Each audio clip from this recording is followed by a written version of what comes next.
Hello, everybody. So, I'm Stephanie Brown. Before I go to bed, he's already, and so I just thought I'd pop in because I have good reasons why I haven't been doing health support is because I've been working hard, balancing work and fitness and sleep and medications and family. Pardon me. I put some lipstick on, like really bright red lipstick, and I feel like I look like the Joker right now because it's on my face. Whatever. Hey, Craig. Oh, just for fun, because I'm never gonna grow up. Found these. Meow. My mom had put them on, and she's like, because we were out doing deliveries today for my granola company, and she's like, don't wear those because you look ridiculous. You don't look professional. So I listened to my mom for once, but whatever. So, hey, Jill. So, I'm hopping on super quick. I know, I always say that, and it's never true. But it is 9:35, and I have to get up in a little over 7 hours at the gym. The reason I go so early, not because I'm superwoman, because if I don't go in the morning, I won't go at all. See, the key is self-awareness.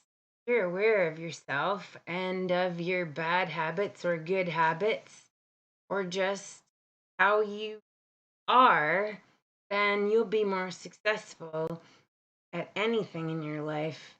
Because if you can face the truth about what you really think, or, you know, if you conk out at 4, like me, I lose all my energy around 4 o'clock.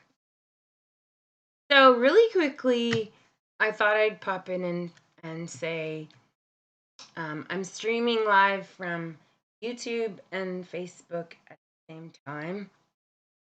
And I want to share with you. I know, Jill, you're busy with your business.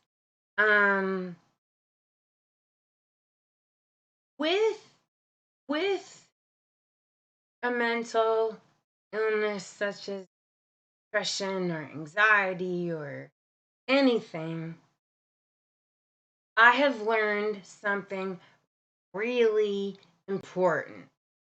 Okay.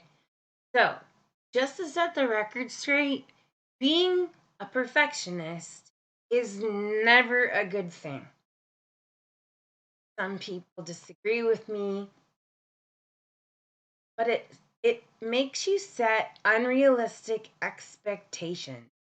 And whenever you use the word should, that's where you should stop that sentence right there.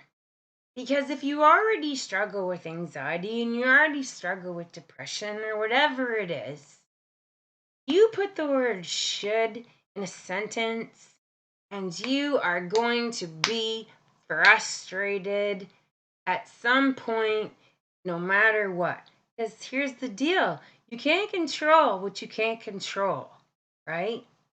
You just can't. And so, hey, Mark. So, the thing is that being a perfectionist makes you put unrealistic expectations on what you're doing.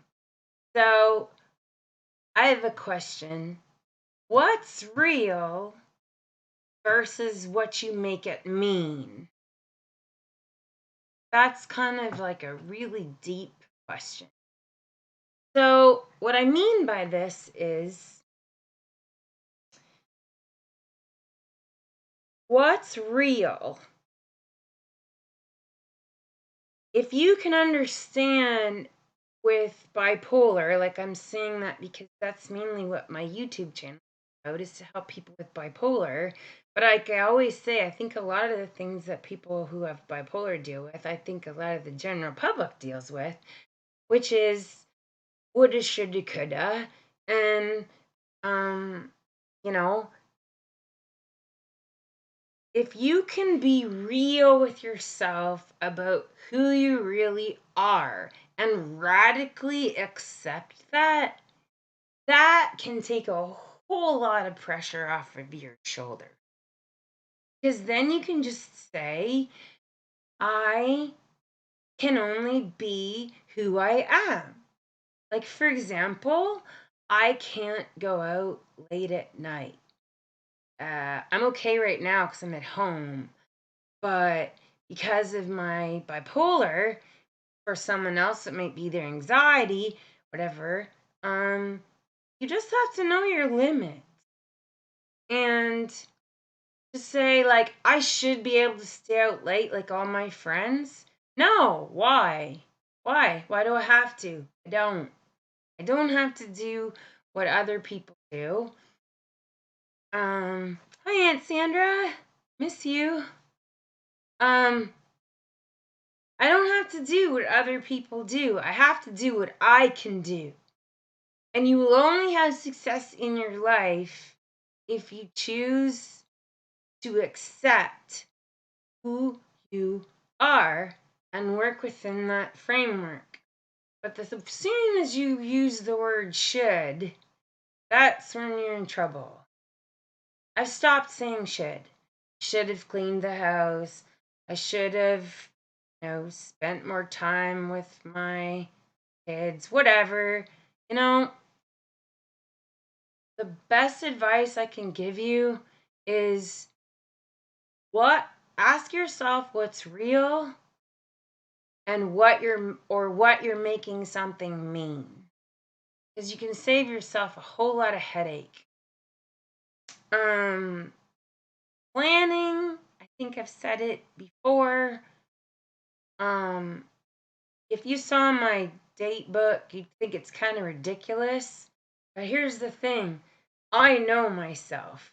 I know that if I have too much in 1 week, I can see my whole month and my friends ask me to go to dinner and I have a whole lot going on, then I can say no because I know that I can't handle more than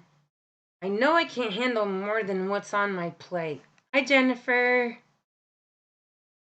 So the thing is what's reality? So for you, whoever Jill and Mark and Aunt Sandra and Jennifer, like whoever you really are, and then the should person where you're like, I should be able to do all that. Okay. Hey, Rick. That's not good if you try to be something that you're not.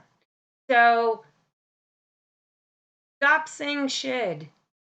That's like the easiest, quickest lesson.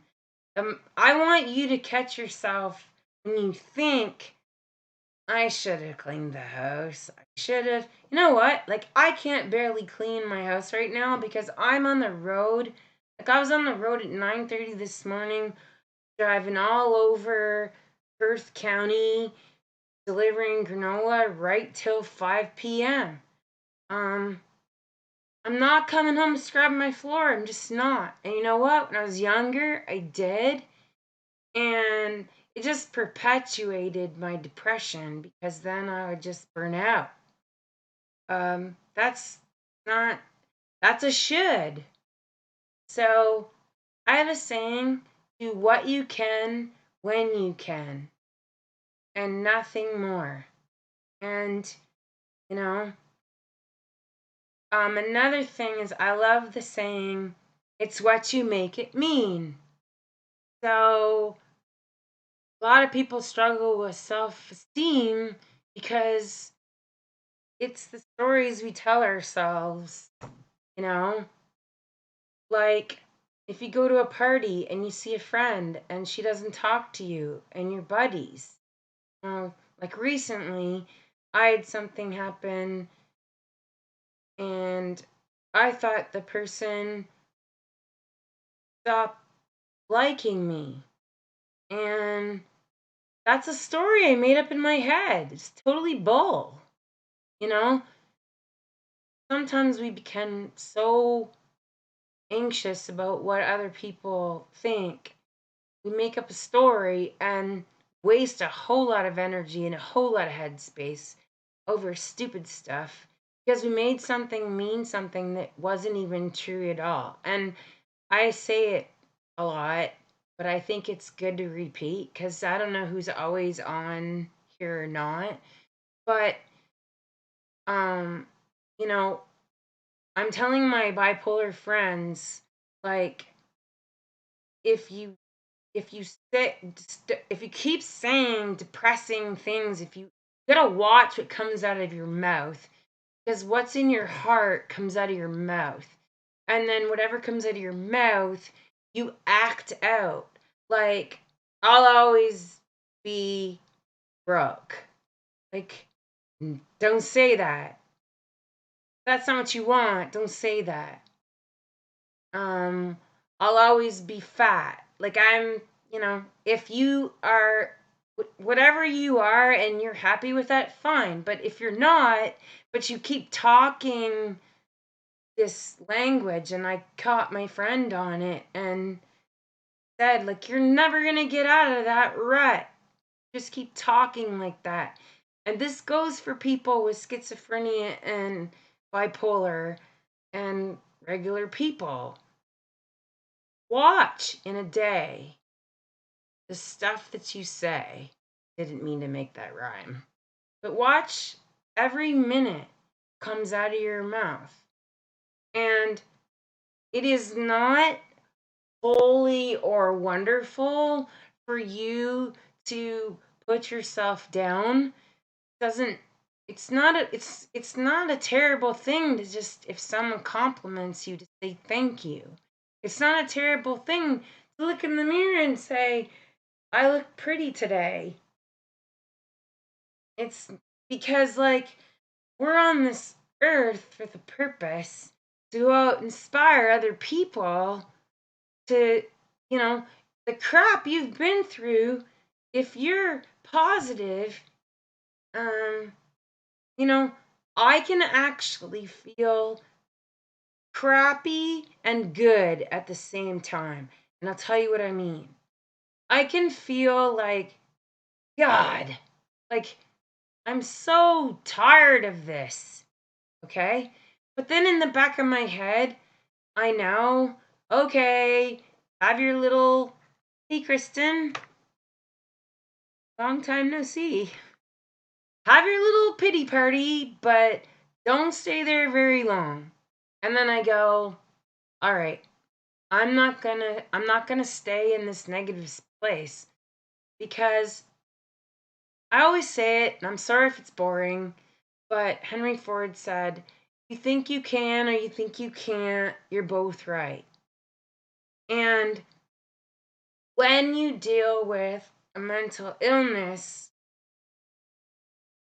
science has proven that you can actually train your brain and grow new neural pathways in your brain by the way that you think.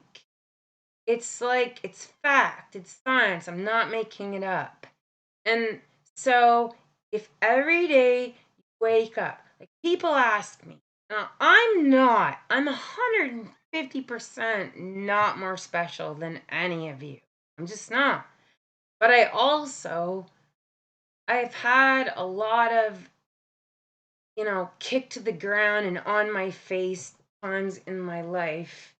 And I just refuse to to to have a pitiful ending. Like, all the crap that you've been through, it will help somebody.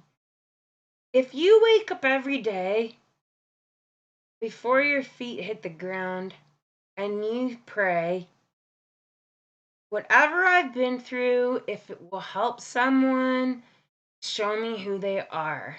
And if you if we can get ourselves off ourselves, like, oh, I'm so broke, I'm so sad, I'm so whatever, and just be like, I'm a survivor, isn't easy.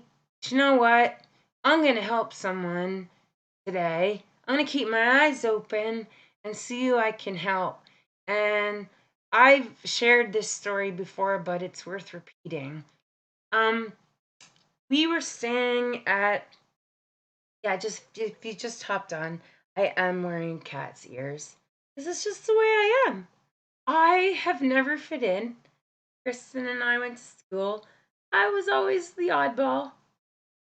I'm okay with it. I'm never gonna grow up. Pretty cool when people think that Ethan's my brother, my 22-year-old son.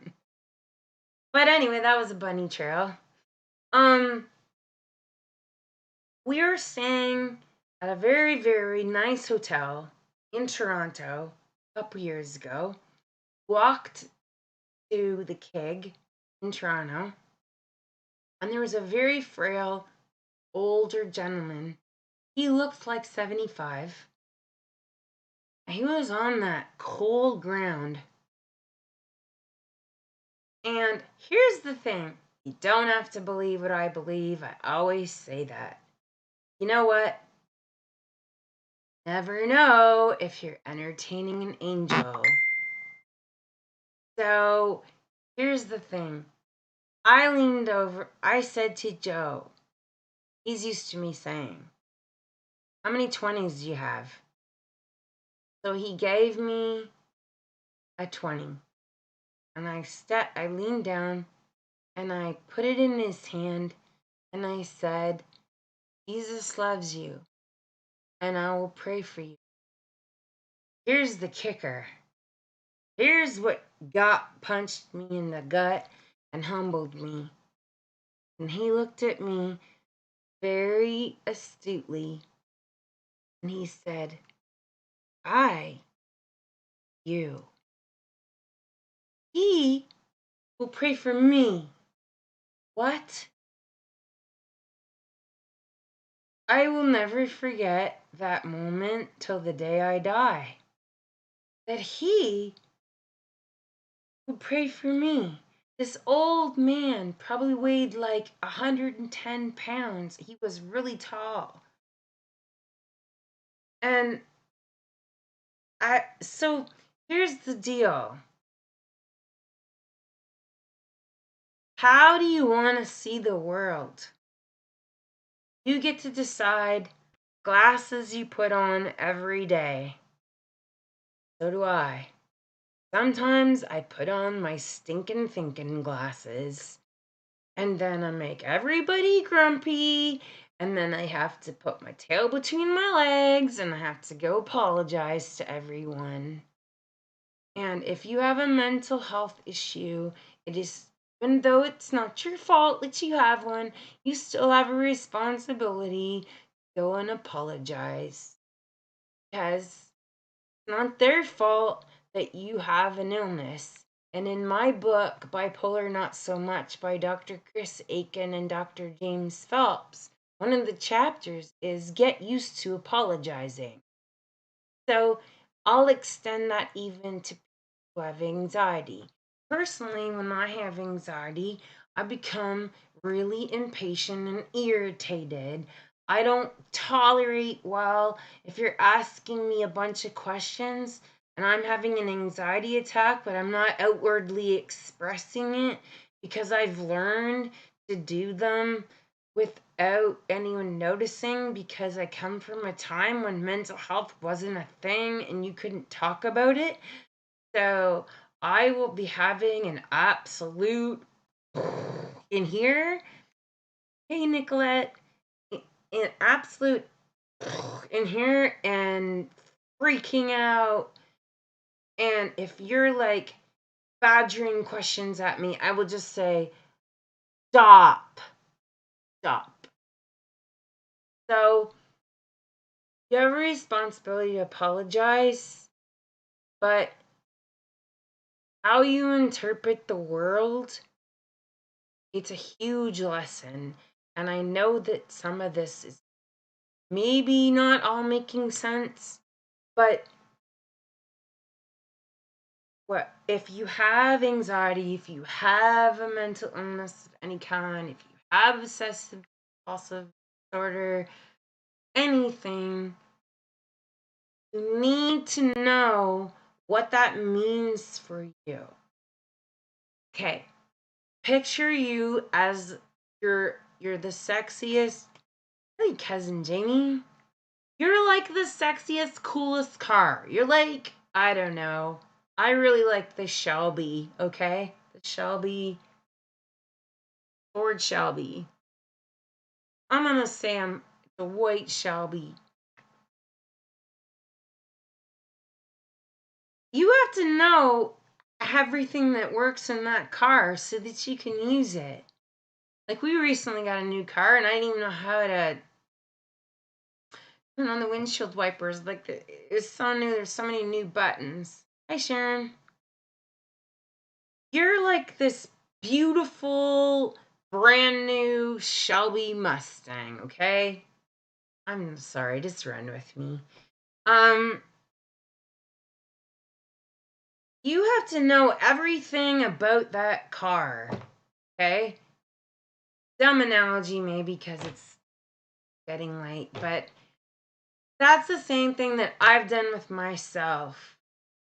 I know what bipolar disorder is for me. I know what I need. I know where I need to not be at certain times. I know when I need to excuse myself and leave because that's what I need. And I know what to say to people. And and I've given myself complete permission with no guilt to just take care of myself. And so, if that means I'm not going to your house for supper because I just know that my cup runneth over, then that's fine. And I've come, you know what? Something else I'll share with you before I go is that we live in a time where, hi Lynn, we live in a time where mental health is spoken about in workplaces. They're being trained, police officers, hospitals, regular old places where people, like, not regular old places. I just mean places of business and grocery stores. A lot of people have training about how to handle people with barriers. So, you know what? If you have the courage, just say, I am bipolar or I have severe anxiety and I need your help right now. I'm not coping. I went to Costco for the first time in 5 years. Oh my God. I was at checkout and the lights and hey Sean, the lights at Costco, like, holy crap, it's like a friggin' UFO shining in my eyes, and all the noise and the people and the shiny things.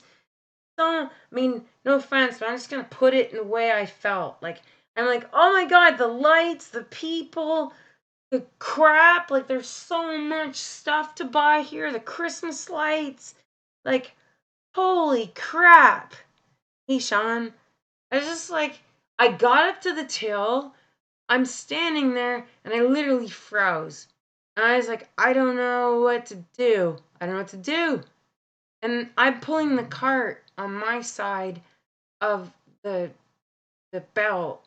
And the guy grabs the cart to go on the other side of the belt. He goes, it goes over here. And I go, oh. And some rude woman goes, some people are slow. Well, whatever, okay? And I just kept saying to everybody around me, I haven't been to Costco in 5 years. Like, I haven't been to Costco in 5 years. Like, So I just finally looked at the cashier and I said, I'm bipolar and I am totally wigging out. This is too much. Too much noise. Too much lights. Too much people. Too much going on around me. I don't know whether to stand on my head or jump up and down and do jumping jacks. Hey, Angie. And you know what he did? He quietly came up to me and he said, it's okay. I'll help you. And I said, okay, good. I knew right away he must have had some sort of training. So if you're struggling situation in a store, something, just say it. Just tell them I'm having a panic attack right now. Like my never gonna grow up cat ears. So that's what I'm gonna leave with you. So tonight was just about what's real or what are you making something mean? What's fact or what is a story you're telling yourself? And be honest and love yourself and say, like I love Stephanie the way I am. Taken me 45.5 freaking years to be able to say that. Because I'm always trying to be something that I'm not. Because I did not fit in society. Because I did not know that I had this thing, bipolar, ADHD, and ASD. I did not know. So so when I know how to drive the Shelby, and I know where all the buttons are and I know what they all do, same thing as you. You need to know what you are and accept it, radically accept it, and you will be at so much peace. And I'm going to keep talking about it because it will I'm going to leave you with this. The next time you're panicking, I've said it before, so I'm sorry if I'm boring you, but you need to start radically accepting you for who you are because you are special. Hi, Scott. Oh, Kristen. Oh, I'm gonna cry because I was so bullied in high school, and so that means so much to me that you said that because I always felt like a weirdo, and so I just really appreciate that. Hi, Angie. So I'm gonna challenge you because, like, you know what? Like, okay, like I might just, let's just, I'll make a joke. Like, I might get old and really like ugly. Like, I might like get really ugly or something. Like, I don't know. We don't know. It's this inside is contentment. If you don't have contentment, you don't have anything. Because I've had no money and I've had some money and it's all the same. You have to be content with you. And so learn about you. Oh, thank you, Kristen. YouTube family, someone from high school gave me a wonderful compliment. I was bullied a lot in high school, so it was tough. So it's nice someone from your past is encouraging. So that meant That makes my whole week, Kristen. Thank you. Thank you, Lynn. So, one more time. I sometimes feel like I don't like pack it all on the right package. If you learn anything from this, you can go back and watch it, but I want you to get to know you. I want you to radically accept what that is. Then I want you to make a plan about what you need and when you need it. Don't apologize and don't feel guilty. And that will make you the best version of yourself. And then you will feel empowered and happy and so proud of who you are. Therefore, you can go out into the world and inspire others to go on the same journey learned. And I will tell you, practice makes permanent. Not practice makes perfect.